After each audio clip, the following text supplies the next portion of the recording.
પાકિસ્તાનમાં સુરક્ષાની સ્થિતિ ચિંતાજનક બની રહી છે. આતંકવાદ હવે પાકિસ્તાન માટે જ એક મોટી સમસ્યા બની રહ્યો છે. વાસ્તવમાં ખુજદાર નજીક કરાચી કોટા હાઈવે પર સેનાના કાફલાને વિસ્ફોટક ઉપકરણથી નિશાન બનાવવામાં આવ્યો હતો. આમાં 32 પાકિસ્તાની સૈનિકો માર્યા ગયા અને ઘણા ઘાયલ પણ થયા છે.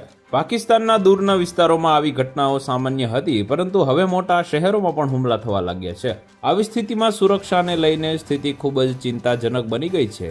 સ્થાનિક મીડિયા રિપોર્ટ અનુસાર આ હુમલો કરાચી કોટા હાઈવે પર પાર્ક કરેલી કારમાંથી થયો હતો. અહેવાલો અનુસાર આ કાફલામાં 8 સેનાના વાહનોનો સમાવેશ થયો હતો. આ હુમલામાં 3 વાહનો સીધા ટકરાયા હતા. આમાં લશ્કરી કર્મચારીઓના પરિવારોને લઈ જતી બસોનો પણ સમાવેશ થાય છે. હુમલા બાદ પાકિસ્તાનના ગુપ્તચર અને લશ્કરી અધિકારીઓ આ બાબતને છુપાવવાનો પ્રયાસ કરી રહ્યા છે.